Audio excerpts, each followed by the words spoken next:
Hello and welcome to round 8 of Grand Prix Vancouver. I'm Randy Bueller, I'm joined by Gabriel Carlton Barnes, and we are getting ready to watch the matchup between a pair of 6-1 players. Win here can clinch day 2 for either Marcel Zafra, who you see on the right of your screen, playing Serum Visions on turn 1 with his Splinter Twin deck, and Tom Martell, who's got the Infect list that Pantheon had reasonable success with at the Pro Tour. How do you think this matchup plays out? It's interesting. Both of these decks are very proactive and want to try to get you really fast. It seems like it may be advantageous for Splinter Twin. They can tap the Infect creature if there's only one, and then kill you on the next turn. The Infect deck not having a lot of ways to interact with the combo. Tom does have 2 main deck spell skites that could come into play. Yep. I mean, he's not naturally suited to breaking up the combo. I think from Tom's perspective, he's a little bit faster if he's unmolested, and he's got those couple of spell skites. I don't know. I'm curious to see how this plays out. I wouldn't count Tom out at all. I'm sure he's played this matchup a lot. He played the same deck at the Pro Tour, and there was plenty of Twin at the Pro Tour as well, so I'm sure he has a plan. Yeah, famously, Pantheon failed to put one of these Infect decks through to the top 8, although they came very close, and they did put up a very healthy winning percentage. Pantheon did put a player into the top 8, though, which is Jelger Wiegersma, who showed up a couple of days before the Pro Tour, picked up a discarded half deck that was like a pile of cards on a coffee table somewhere. What's this? Thumbed through it. It's like the remnant of a Splinter Twin deck that they'd abandoned. Jelger puts it back together again in top 8s. And he really liked it. So Martell here looking at what is a really good hand for Marcel. He's got, that looked like a Dispeller or a Mand. He had all the pieces of the puzzle except the 4th land to go with the Splinter Twin and Tom. Speaking of not having enough land, Tom Martell is stuck on a lone breeding pool. He drew Pendelhaven for his turn. So Marcel Zafra missing, I think, an opportunity here maybe to tap Tom's 1 land. You would have gone upkeep Deceiver Exarch? Yeah. It's true. This is interesting. Tom choosing... Well, he's got a Blighted Agent, right? He's just choosing not to, doesn't want to tap out for it. Right. When the kill is possible. Do you know the text on Apostle's Blessing? Can he target his opponent's creature and counter the Splinter Twin? I know you can target your opponent's creature with Vines of Vastwood. I'm not sure on Apostle's Blessing. All right, well, here's Pestermite. Tapping that breeding. There it is, and we're going to find out right now if Tom we're going to find out. Has that play at his disposal. Yeah, Marcel has the Splinter Twin.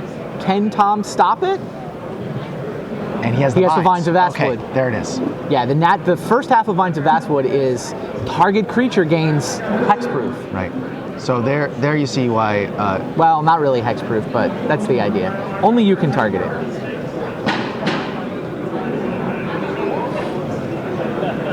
It wasn't Tom who was trying to put a Splinter Twin on that Pestermite, so... I feel like R&D has kind of cleaned up the templates around those, okay, only you can target these creatures. Right. They don't let you target the opponent's creature with those anymore. So now Tom's able to resolve his Blighted Agent. Yeah. So he fizzled the Splinter Twin. He's hoping that was good enough. Now he goes for his Blighted Agent. And we see the cards that the Infect deck does have to interact with the Splinter Twin combo. It has Vines of the Vastwood. Did you confirm the Apostle's Blessing wording? This is no dead.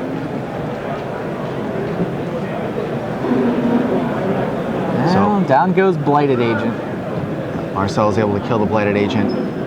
Tom now gets to play that famous 13th Infect creature. There it is. Clamir does make an appearance. Meanwhile, Tom is pretty low. That spell gets remanded, and Pestermite picking away at Tom's life. He's only at 11 now.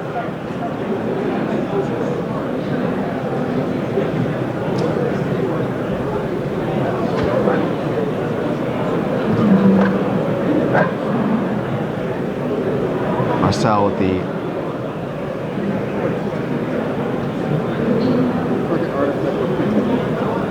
Alright, Apostle's Blessing only targets your own stuff. Okay. So it's just the Vines. It's just the Vines.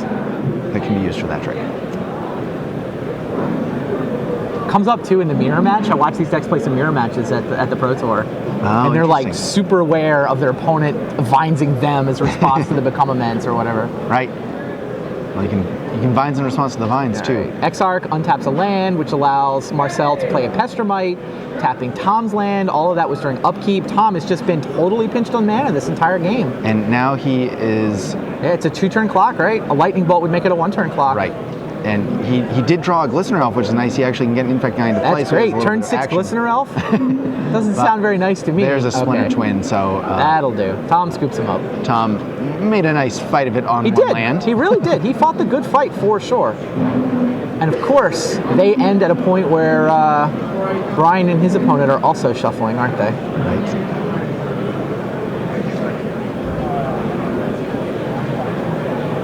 Martell picks up, is that notes on how to sideboard? That is his sideboarding notes. You'd think you would have this down by now. Yeah, doesn't hurt to remind yourself what's up, right? Absolutely. I make heavy use of sideboard notes myself at this point.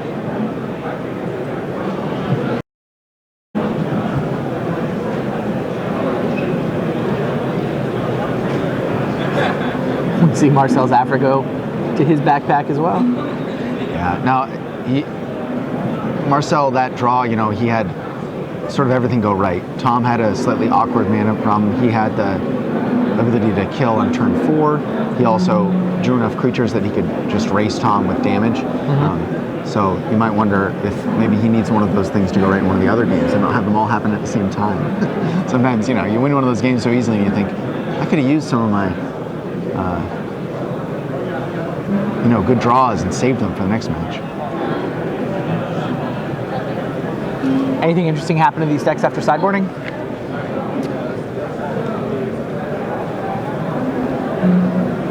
Two more spell skites in Martell's sideboard. Yeah, Zafra has, he can bring Blood Moon, which is probably a little bit slow, but does make it really awkward for the Infect explaining spells.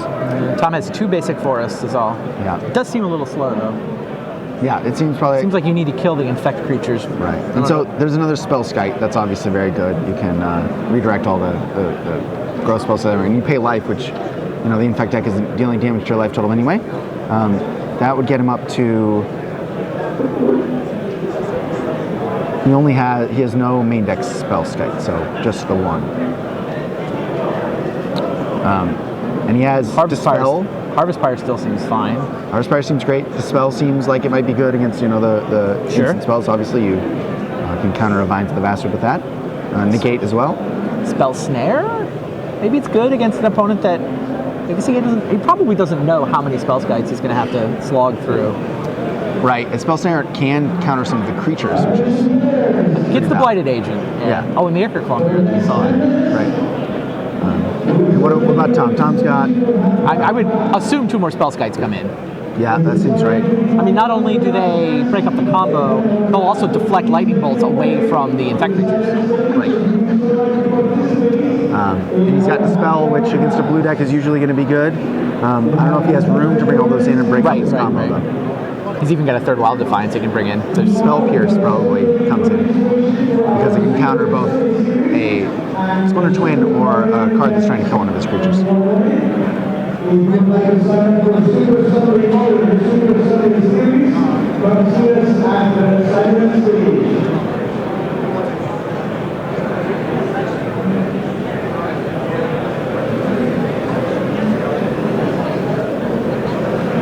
So a lot of decks, constructed decks, you say you just can't keep 1 land hands.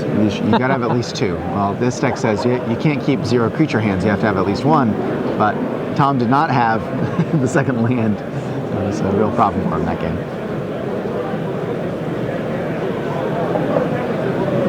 He did have Gitaxian Probe. I think it was 1 land Blighted Agent Gitaxian Probe. Yeah, and I think he may have been on the draw. And on the draw. Yeah, I think you absolutely keep that. I think you do keep it. Like a good 1-lander on the draw with a Gitaxian Probe, I think that's a snap keep with that deck. Yeah, certainly. It certainly is. But it's interesting just didn't that work it's one out. of those decks that you have to say, like, well, I mean, there's a lot of cards he can draw there to make it live. He can draw a Noble Hierarch, he can draw a Glistener Elf, right, and he can just cast them. And what he did, he actually went through another Gitaxian Probe before the dust settled. Yep. Still couldn't find the 2nd land. It's interesting. I actually think it's really powerful when you have a constructed deck that's capable of keeping 1 land hands. Yes. It's really powerful. It is, yeah. capable of operating with 1 land hands. Yep. All right, we'll go off to game 2. Tom not keeping that one. What do you think? No creatures and no lands? Like I said, Owen's article was really interesting to me. It was basically, is there an infect creature and one or more lands? Yeah. If yes, keep. If no, mulligan. Yeah.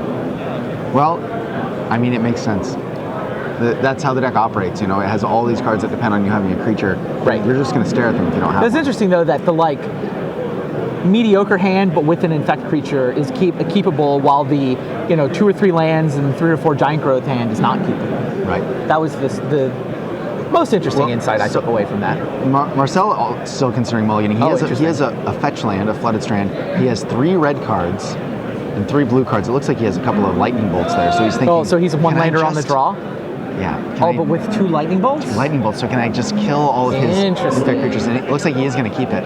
I don't think you keep 1-lander on the draw with Splinter Twin normally. No. But with 2 lightning bolts against infect, it starts to make a lot more sense. Yeah, I kind of hate these hands myself because I hate keeping hands like this. But you know that you can win the game very easily with it. So Tom now needs to have a lot of infect creatures. He does have a Glistener Elf and a couple of lands there. I think that's a key. Yeah, it's got to be. 2 Pendelhavens. Interesting. They don't combo very well. They don't combo very well. And they don't save your creature from a lightning bolt, which is what he really needs his cards to do here. Yep. Marcel going to drop to 17 and 0 infect. He should kill this main phase. He should. And I think that he will, the way he sacrificed and started looking right away. He's going to, doesn't care about his life total versus an infect player, so gets the Steam Vents, goes to 17, and bang, down goes Glistener Elf.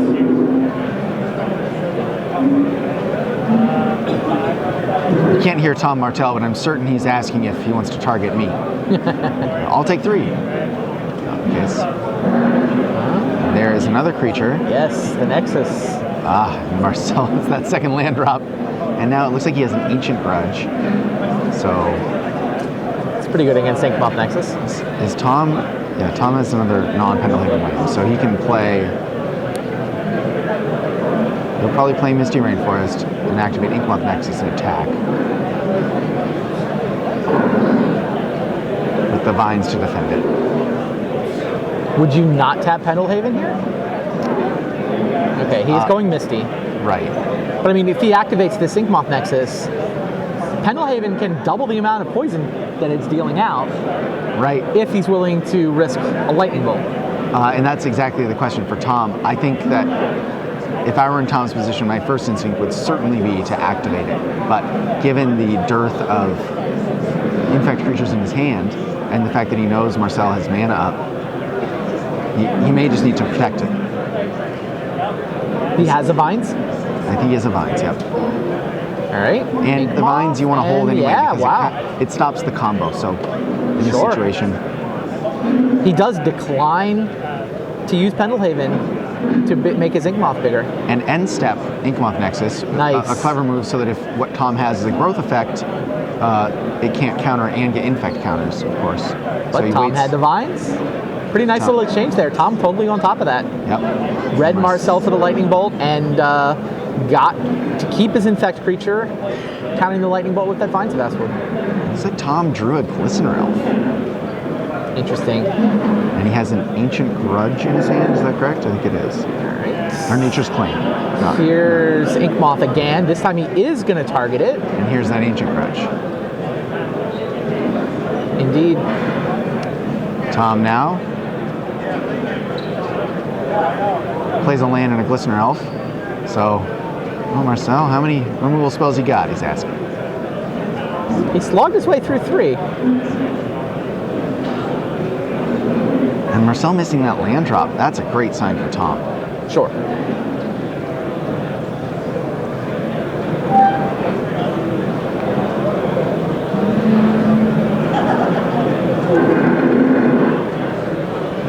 Martell just fell out of the top 25 rankings after the last Pro Tour. It's actually the first time he's been unranked since the ratings started getting published. Oh, really? Yeah. I'm sure he's anxious to rectify that situation. He may have been the one who pointed the stat out to me. he just draw another Vines? It's hard to see his hand over there. Marcel is missing a land drop again. He got to 2, but deck really needs to get to 3 and 4 to operate. This is why these hands I really don't like. Do you think that's a Vines? Is it? It's definitely a Pendelhaven in Tom's hand. And another green card. There's a Nature's Claim in there, I believe. Ah, okay. And so here comes the Pendelhaven activation for 2 Infect.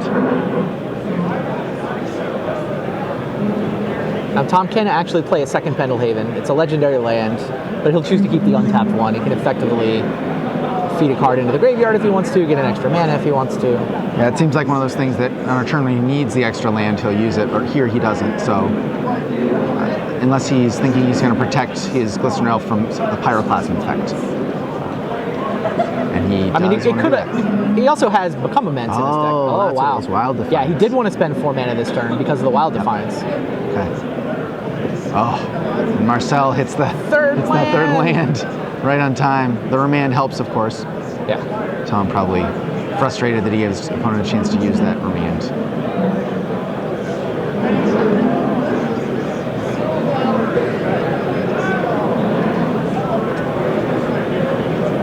So, Windswept Heath, you say it's a Nature's Claim and a Vines? I believe it's a Nature's Claim, but I'm not positive. Glistener Elf and Pump It. Is Marcel gonna block with a Deceiver Exarch? Well, surely he said no blocks before Tom pumped it.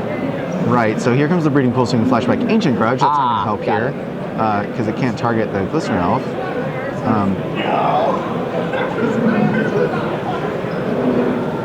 He's up to something. What's he up to? He might have a Vendilion Click, but then, of course, same thing. The block should already have... I mean, Snapcaster Mage would be great if we had that. Right, maybe Snapcaster. Yeah, it looks like maybe there's some Snapcasters over there on the left.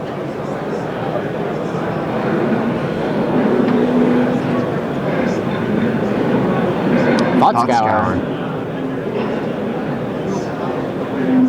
There's another land. Island. There's a red card. What's his red card? It looks like another Ancient Grudge. Okay. Yeah, okay. He just wanted to do the Thought Scour in case he had a Lightning Bolt, yep.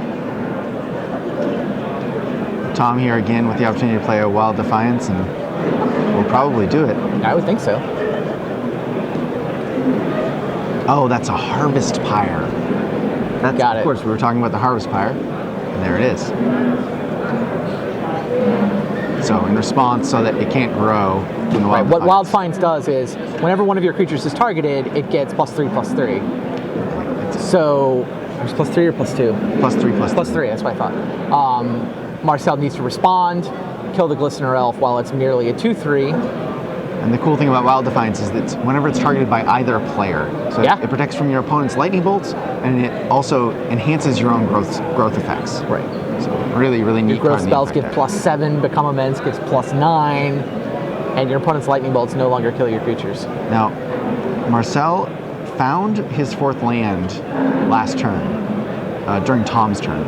And now he's drawn an Electrolyze, and Tom is out of creatures. Of course, the Electrolyze can't do much of the Wild Defiance on the table. But Tom needs to get a creature really fast. He needs to stick a creature in play, which is going to be the hard part.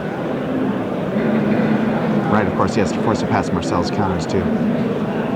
And the good news is it's really hard for Marcel to kill them with Wild Defiance. That's true. Marcel, you see, just cycles his Electrolyze, does 2 to Tom. And he is searching for a way to win the game.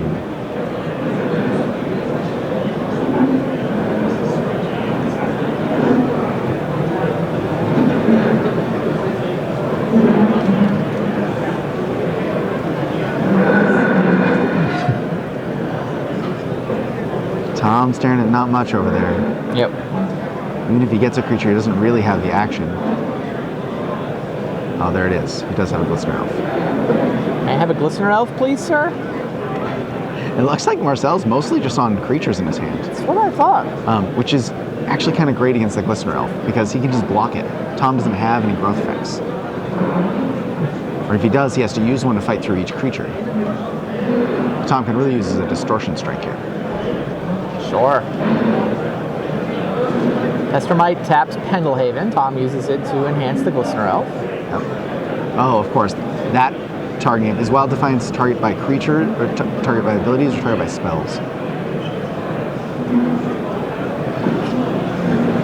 Because that would make the Glistener Elf certainly big enough to fight through those things.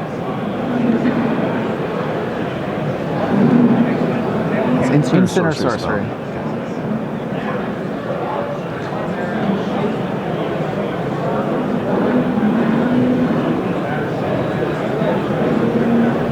Marcel may actually be able to tap it for enough turns in a row. Yeah, he has. He did use up one Pestermite last turn, getting a clock on the table. He's trying to kill Tom, who's now at 10, it looks like.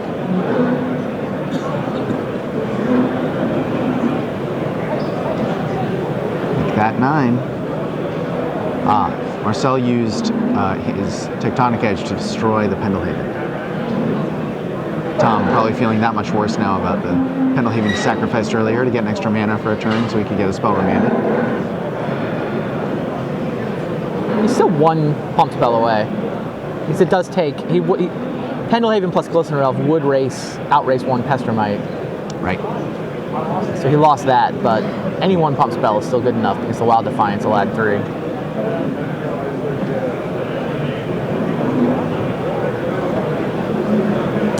Snapcaster Mage. Oh, that's very dangerous for a Glistener Elf. So he's going to hit Lightning Bolt, go to the face with the Lightning Bolt, but the Snapcaster can just trade with the Elf. 2/1 trades with the Infect creature. Tom looking at a land. Thought Scour. So he flashback Thought Scour. Flashback Thought Scour. Not Lightning Bolt. Yeah, Marcel just wants cards. Tom needs to. Shields are really up. Things to go right. He's drawn 2 lands in a row. That's not where he needs to be. Yeah, here's another Pestermite. Tough match for Tom. Kept the correctly kept the 1-lander in game 1, but it just didn't work out. Yep. Here he had to mulligan down to 6. His opponent kept a 1-lander that did work out. It did work out, yeah. And I think, Tom spent a lot of time thinking about that Wild Defiance turn. Yeah. I have to think he's going to have second thoughts about that, because if your opponent's hand is full and he knows his opponent missed a land drop already, he gave him a chance to use that remand. Yeah. And that might have made the difference. Although Marcel did draw quite well. Flashback Electrolyze. And hit for 2. And Tom will buy himself 4 life with a wild. There's that Nature's Claim on the Wild Defiance. My Wild Defiance.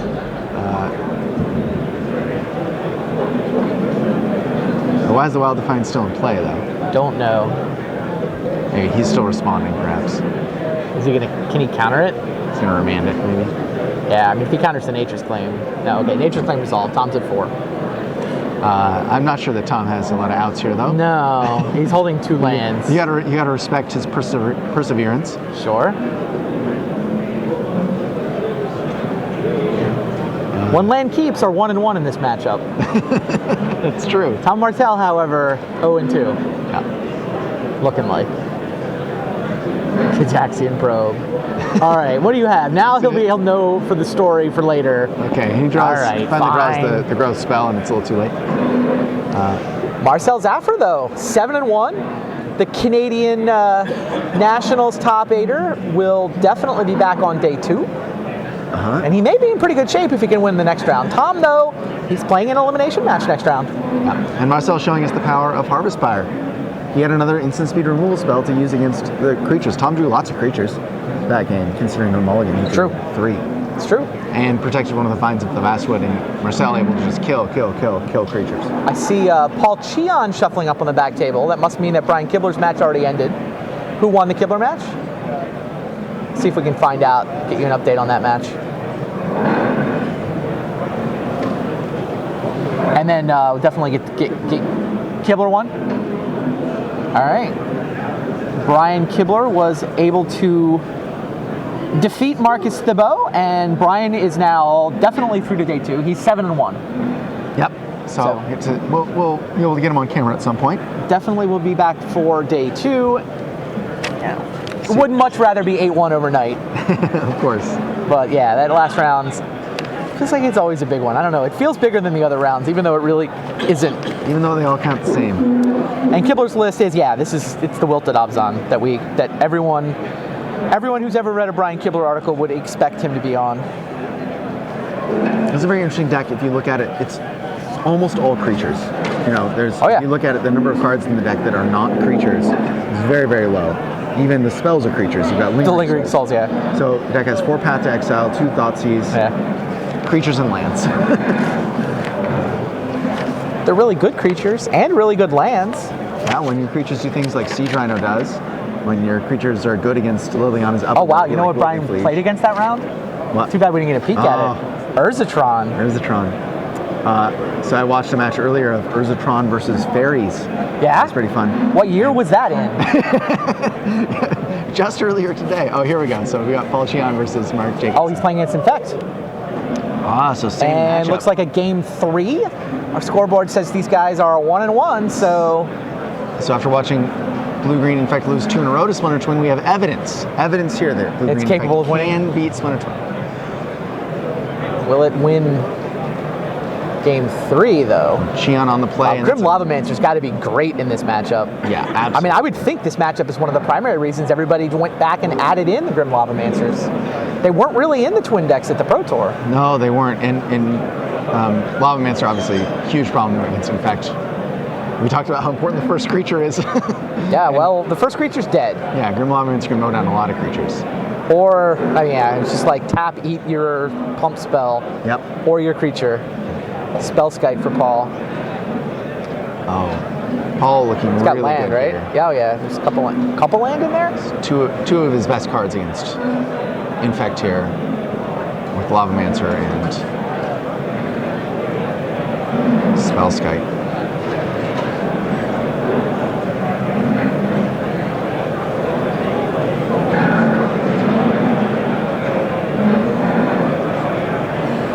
Passes the turn. Perhaps he just wants to avoid. He wants to get every activation he can out of Lavamancer and make sure that Jacobson can't overload his ability to activate it, which is why he's not playing the Spell Skite. I didn't see his hand. Maybe he has a remand he wants to use. Plausible.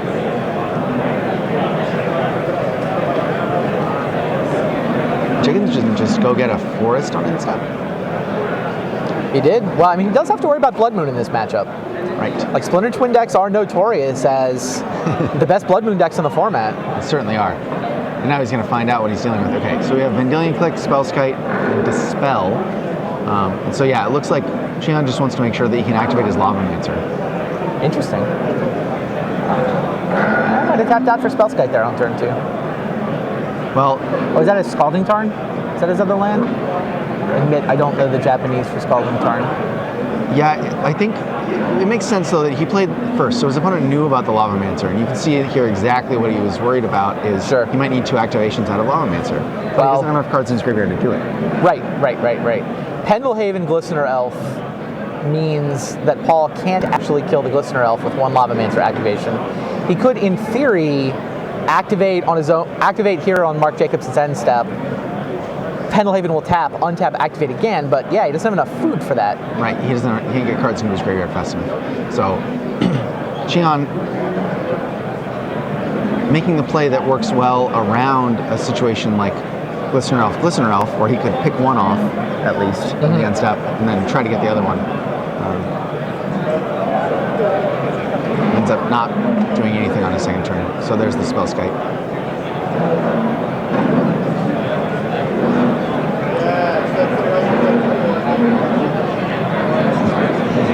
Jacobson in an awkward spot, having to hold up that Pendlehaven all the time. Yeah, I mean, essentially the Pendlehaven and the Lavamancer are just staring across at each other. Yeah. It's a card advantage effect for Jacobson because he plays 1 card. Cheon has to keep a land up and the Grim Lavamancer, so slightly to his advantage, but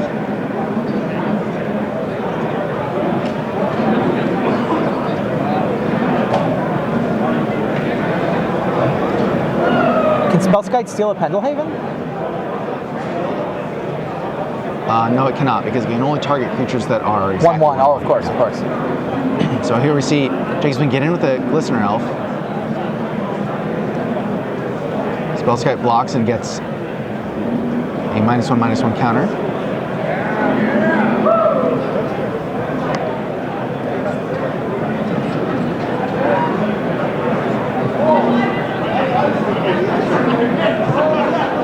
It'll take the elf a little while to work through that 0-4.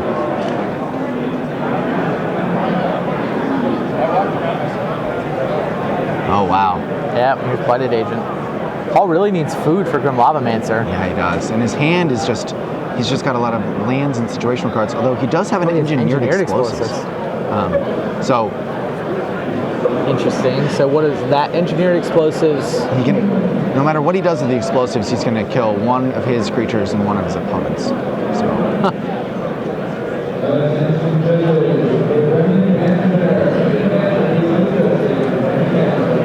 But it's a great card to play to put a couple counters on and leave in play so that the Blighted Agent can never get him because it doesn't target.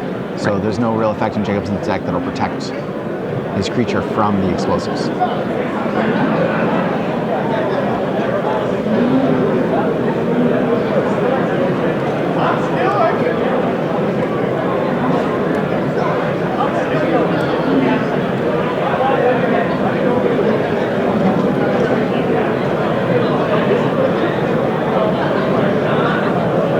Definitely an interesting game.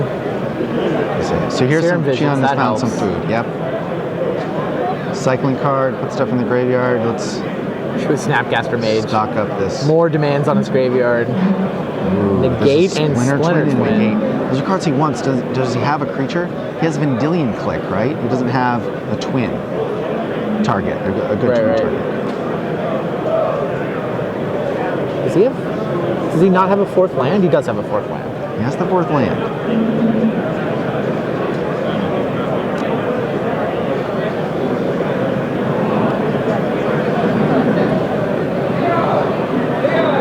So he's Twin on the bottom. Twin on the bottom and then Negate on the top.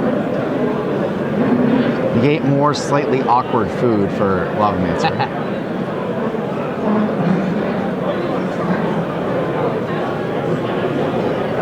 He's not going to be drawing a fifth land next turn, Right. which is interesting. Now, if Jacobson has another turn where he doesn't try anything, Xion gets to look at his hand with a Vendilion Click.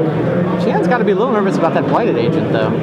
Sure, but he has counters in his hand and he has the Spellskite and the Lavamancer. Okay, So, fine. Not that nervous. you know, he make a good can, point. he can wait till end step. He can take one Infect. Here they come.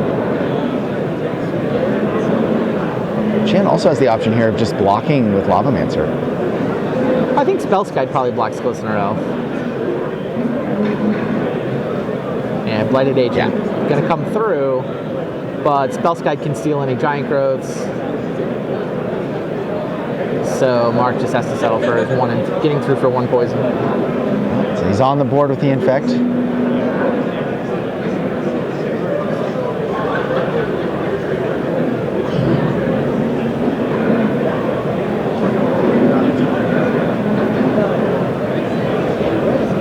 There it is, one Infect. Jason, does he have another Blighted Agent? And Wow. that is going to walk right into that explosives. Yeah, it is. 4 poison creatures in this draw. Yeah. Well, now we know he didn't mulligan. Interesting. If Paul, we know Paul's not drawing a fifth land. If he was drawing a fifth land, he could kill Glistener Elf, untap, explosives, blow it, use Lavamancer again. Yep. Does not have enough mana for that. So, all right. Here's Vendilion Click, and he wants to see what's going on. And it's a Vine to the Vastwood and a Spell Pierce. So the Spell Pierce can't be cast because Margaret Jacobson doesn't have No blue mana. land. And it's not a very explosive next turn. Did he tap? He had to tap the breeding pool for the Blighted Agent. So interestingly here, if it weren't for Twin's reputation for playing Blood Moon, Jacobson would have gotten a breeding pool with his first sack land, and he would have True. a second blue mana here. And he would have a Spell Pierce up. Yeah, so but he could, just out of fear of Blood Moon, it's doing work without even being anywhere near Paul's draw. yeah, isn't that incredible? Vines of Vastwood doesn't do anything to stop this Engineered Explosives plan. It sure seems like Paul can drop Engineered Explosives for 2, kill both the Blighted Agents. It also kills the Spellskite though, and so then he has to fear that the remaining creatures So then what? You drop engineered explosives for 2, say go, don't blow it until possibly end step? I think so. You want to leave mana open in case, he draws Become Immense. And Right. just animates his Inkmoth Nexus and gets in. Also, let's Spellskite block Listener Elf one more time. Right. Spellskite can steal any giant growths mid-combat. Yeah, seems like you need Spellskite for the attack phase. Is he not going to tap 2 mana for Engineered Explosives? He's not going to tap 2 mana for Engineered Explosives. Paul said Pass the go. turn. He's got a lot of counters in his hand. He's got a Vendilion Click, which he did not attack with. He's leaving it on defense. Doesn't want to get hit by the Ink Moth. And a Dismember just off the top for Jacobson, it looks like. Oh, for Jacobson. Interesting.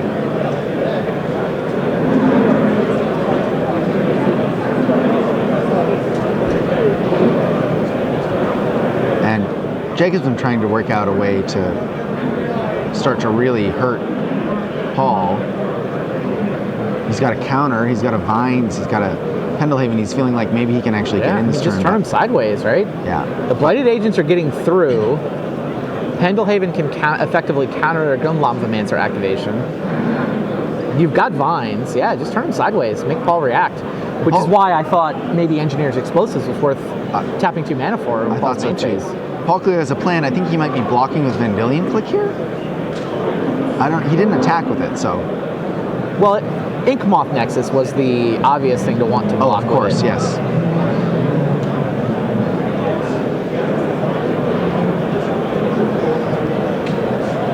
Paul's also got a Snapcaster that he could trade for the Glistener Elf, although he won't get any value out of the Snapcaster because there's nothing in his yard to get flashback to. He may put Vendilion Click in front of Glistener Elf. And then he slides over the Spellskite. Yeah, I think that's the better block, I think. So.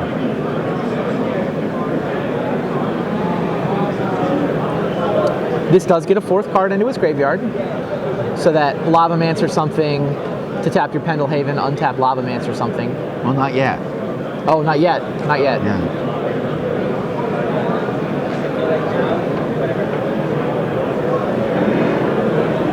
Paul definitely playing the control role here. He's saying, I'm just going to find a way to get rid of all your threats. Yeah, but he's playing Drago with a bunch of sorcerer speed stuff in his hand. Yeah, give me as many. There's the 5th land. So that's a big Helps. draw for him.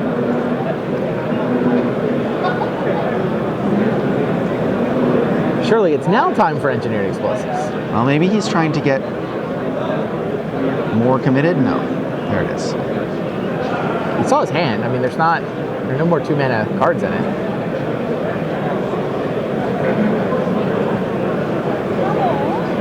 So yes, there is Engineered Explosives.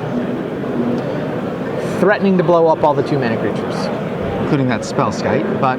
Yeah, well, the way Paul played it, it, he kept the Spellskite around for an extra turn. Yep. I mean, that is the advantage of Paul's line. Yep. And he can actually pass through Mark's entire next turn as well. Take the 2 from the Blighted Agents. Right.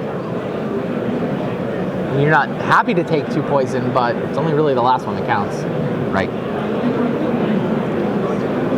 And puts Jacobson in a situation where there's no way for him to use his cards to try to go for it against Paul. So Paul's holding off the combo very effectively with this tactic.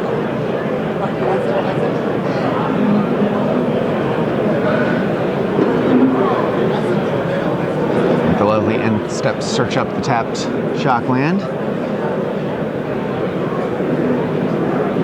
Perhaps the defining play of this format.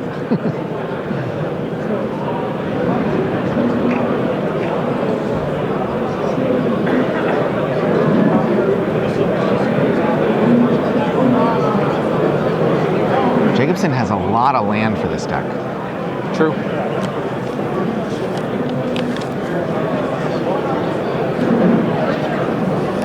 Turn sideways, make Paul react. Yeah. I'm with you in that I think Paul can afford to take those hits from Blighted Agent, not tap the mana for Engineered Explosives until after we get out of combat. Definitely wants to keep that Spellskite alive to grab any giant growths. And he's not going to do that. He's going to activate now so that he doesn't take those Infect. Okay. Buys himself that time. Now, of course, since the Glistener Elf was already blocked, That's true. You're right. It's Nothing was safe. getting through unblocked, so totally safe. now Jacobson has to face down the fact that his Pendelhaven can no longer protect his Glistener Elf against the Lavamancer, and it looks like the corner's getting turned here for him. There's only one Become Immense in Mark's list. That seems crazy. A couple Sylvan Scryings to make the mana work. Does have the 2 Wild Defiance that become kind of a trademark in this deck. It's got main deck Spellskite. Sylvan Scrying, huh? Gets Inkmoth Nexus. I mean, they're effectively, there's your That's true. 13th and 14th poison creatures, right? That's true. And it is the best one. It can't be killed by sorcery speed removal.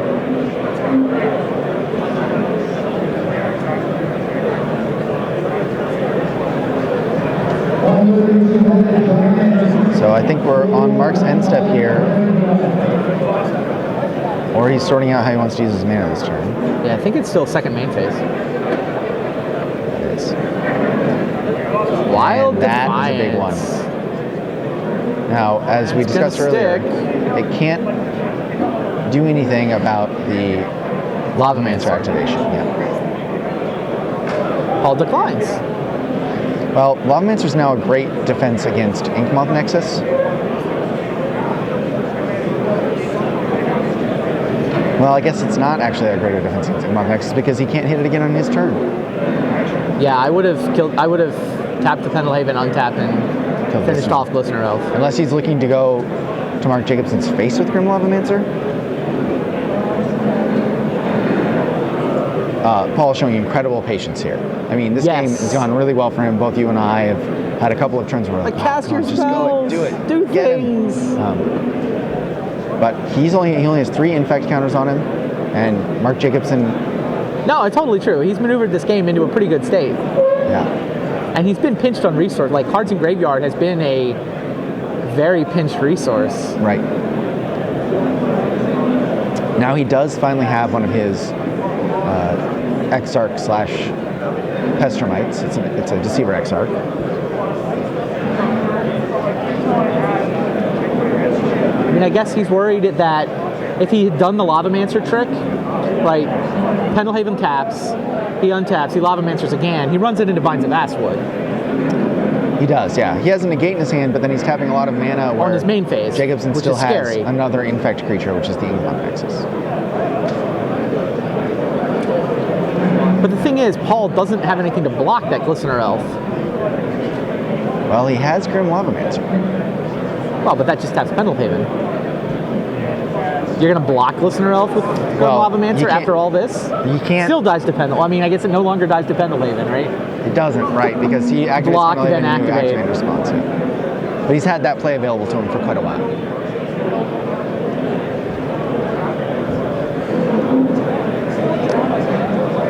Of course, any targeting effect makes Wild Defiance, any targeting spell rather, means Wild Defiance protects it from Grim Lavamancer.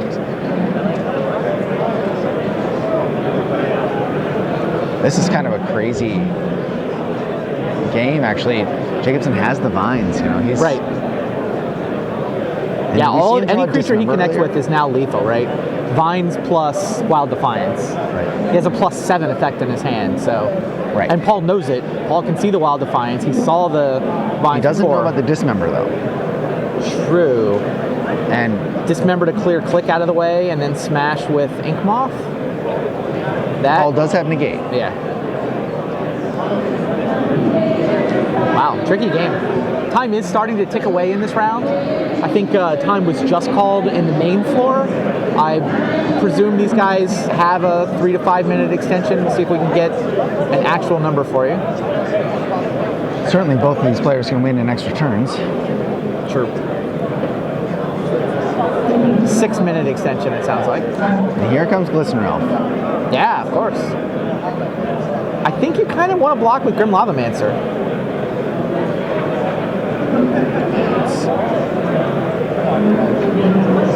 You know, if Jacobson has to use a spell to get, Right. I think I block with Grim Lavamancer here. He goes Pendelhaven, you activate Lavamancer as a response, so Pendelhaven, the Lavamancer being a 1/1 and activating, it's effectively dealing 3. It's going to block with the click. So that means the Pendelhaven effect trick doesn't work. Groundswell. Groundswell, okay. So that's a gigantic elf now with Wild Defiance. Yes, it is. And you can't counter it. So yeah, the only way just you can the Wild respond- Defiance trigger gets it to 4/4, which is enough to beat up the click in combat. Right, and the Lavamancer effect isn't enough because you can Pendelhaven in response now.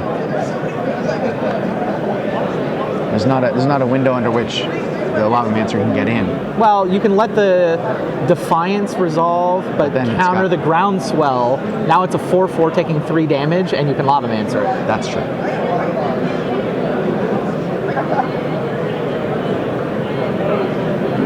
So instead the plan is let me Deceiver Exarch your Pendelhaven, Funny. which is pretty cool. So Sure. Jacobson now can decide what he wants to do with his Pendelhaven, and Cheon can respond with his Lavamancer. Oh, nice. That's real nice. He actually keeps his click alive, right? Because he gets to respond to...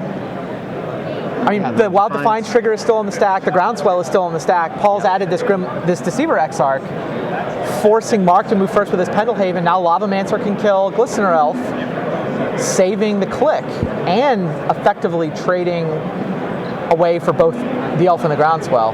Yeah, it's a pretty nice line. Plays another So spell Exarch targeting Glistener. Right. Basically, what it does is gets the vines out of his hand too. But that's a great trade for Paul.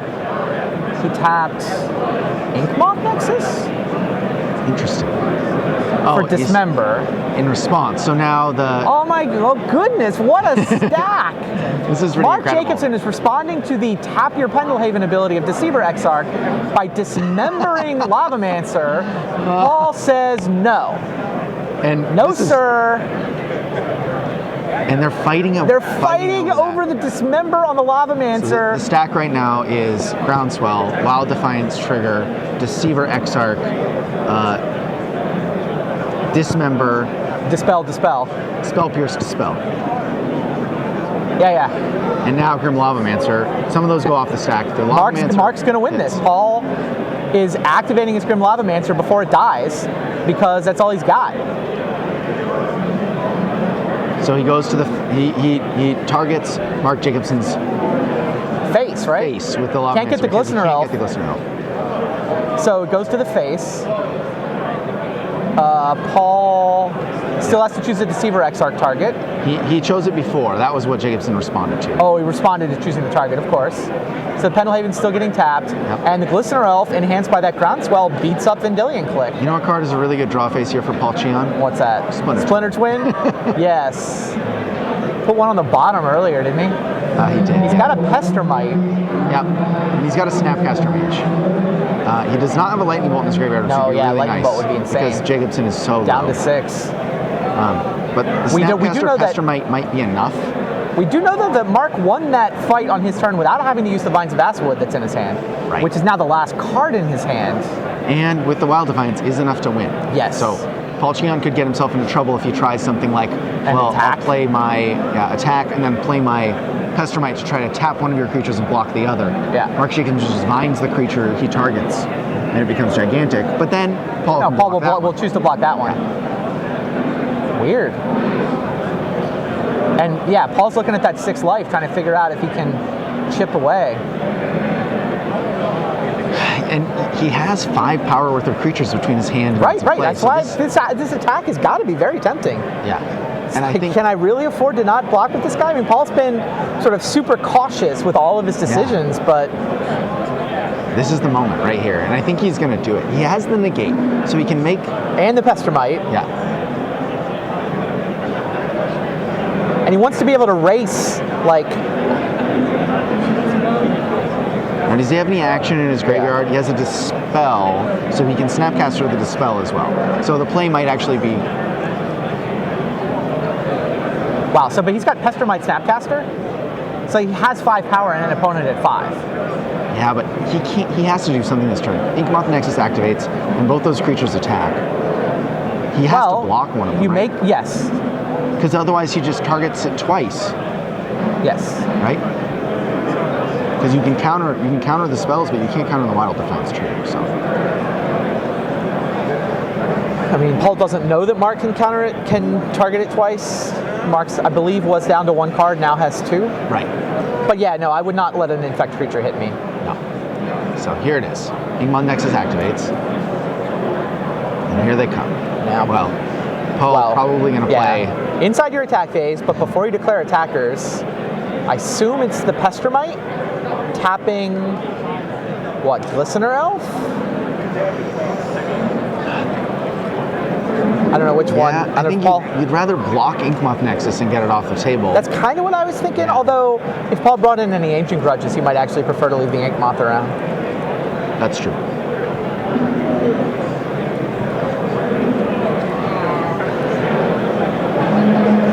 And that might be the decision he's making right now.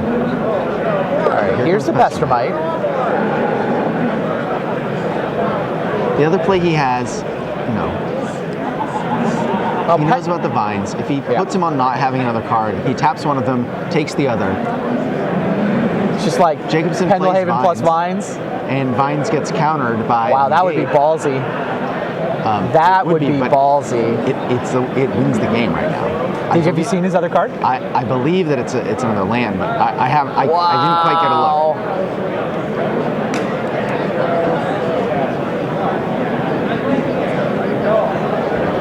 All right, Inkmoth has been tapped. So if Glistener Elf picks up Pendelhaven, it gets to 2 power. A targeting effect from Wild Defiance would get it to 5. If the Vines resolves, it would be lethal, but 5 is not enough. And Paul's thinking about it, isn't he? He's like, man, because if I take this Glistener Elf hit, if he doesn't kill me, I crack back for the win. Yeah, and the question is, if he does block, how is he winning the game? Right. No, it's a great point, because just Pendelhaven all by itself beats up his Pestermite. Yep. Like the Glistener Elf at 2/3 beats up the Pestermite. He's got no action. Like he can summon a Snapcaster. I think you're right. I think Paul should risk it. You might have to just gamble here. I think you gamble that Mark did not draw a targeting effect. He could have drawn another land. What else could he have drawn? Wait, how does this win? Doesn't he have to negate if he negates, he can't summon Snapcaster. Oh, you're right. So. Yeah, if he negates, he can't summon the Snapcaster. So he might. However, if he negates, then he takes exactly 5 infect goes to 2. Yeah. He can take 2 more infect. He'll be at 8 infect. So you have to stop all the both creatures because of Pendelhaven. Yeah, no, actually, the Pendelhaven pump would do you can't just risk it here. Yeah, you have to block. You have to block. He needs to draw a lightning bolt. Yep. Or I guess maybe he'll summon Snapcaster here, and then he can also Serum Visions and then block both creatures. Oh, true Serum Visions. We are now in extra turns. You see the die down there. Yep. Extra turns. He draws another Snapcaster Mage. And he scries. Those are going to the bottom. Those are lands. Land. Yeah, land. So now it looks like he's in a situation where he has to summon 2 Snapcasters. Well, he can still take a hit if Mark whiffs on a pump spell. Right. Right. Inkmoth in the air would hit for 5 if he counters the Vines. Deceiver Exarch. Turn 2. He left the Exarch back. Ooh, Apostle's Blessing. That can't possibly be good news for Paul Cheon. No, that's probably the game for Mark. And see, I don't know if Paul can counter twice. He cannot counter twice. He's got Snapcaster for Dispel, but he's a mana short. He's got Negate Snapcaster. They can't counter twice with that. So, yeah, Inkmoth and Glistener Elf. None of the creatures can block Inkmoth anyway. Right. Yeah, you block the Glistener Elf. But I mean, does Mark go for? He probably does just go for this, right? He's got. Oh, he has another spell in his hand, but it's another Wild Defiance. So that was the card he drew last. It's not like Paul can Lightning Bolt his Blinkmoth Nexus for any effect. With Wild Defiance on the table, what he has to worry about is Ancient Grudge.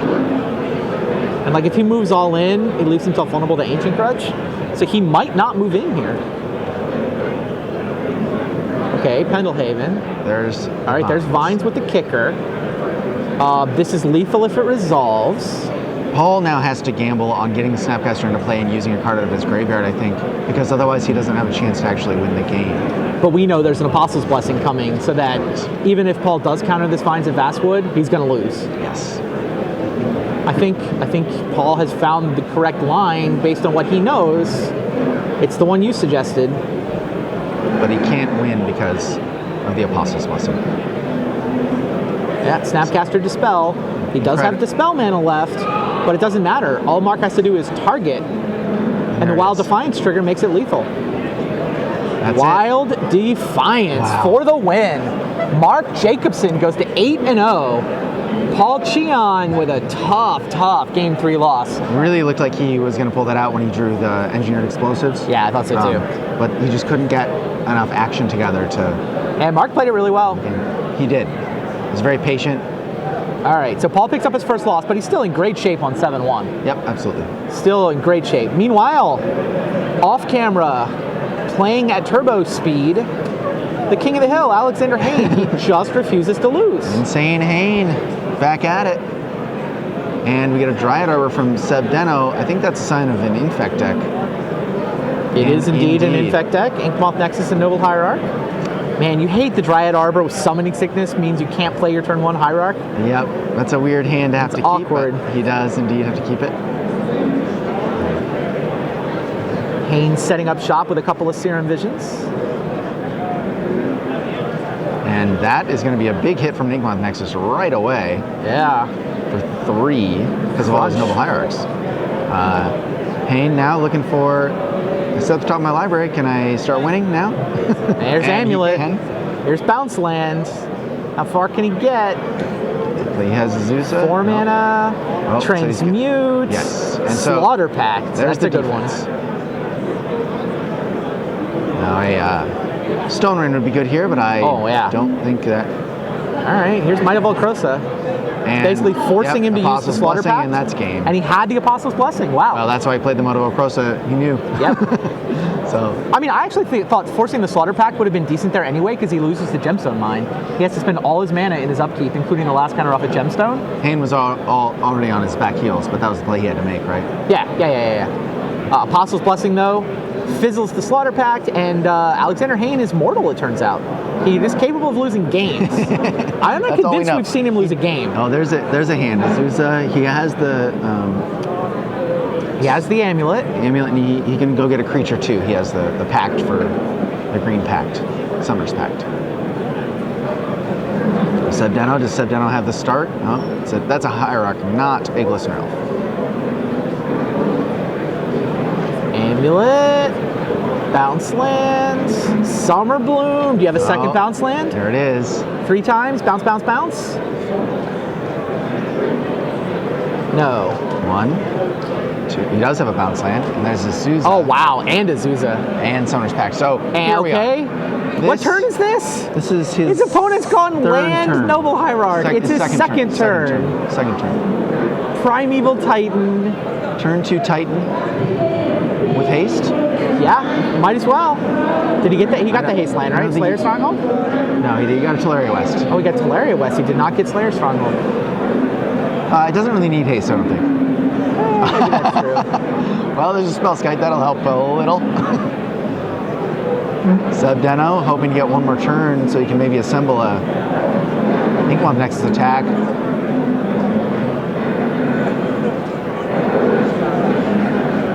Both of these decks showing just how powerful they are. Oh my goodness. Right, Seb Deno played a turn 1 Dryad Arbor, and then a couple turns later just killed Hayne out of nowhere.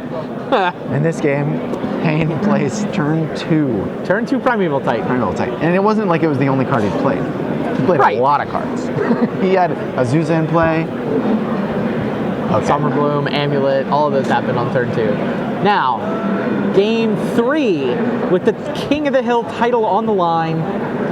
The comfy seat where you don't even have to look at the pairings board. Infect on the play. He has no turn 1 creature, but he must have another creature. He must have a creature, right? You got to see a creature this turn. That's the rule. Right, that's the rule. You can't keep the hand if you can't. And you don't have an Infect creature by turn 2. The Blighted Agent. Hayne on the spot now. Summer Bloom. Land. And here, this is just Summer Bloom as an digging. accelerator. Yep. If he had a Primeval Titan, he would have had it down with that bounce land 3 times, but... Well, no, because he doesn't have the amulet, so he can't actually... Oh, sorry, of course. He might have a Titan next turn. Yeah, Summer Bloom as accelerant, you're right. So Seb, with a land and a couple of spells here, could win the game. Second Infect creature, just in case. Blighted Agent. There's a mutagenic growth. Another mutagenic 4, growth. He's going for it. 6, 7. Wow! There it is! Turn 3. Seb Deno. New King of the Hill, Sebastian Deno.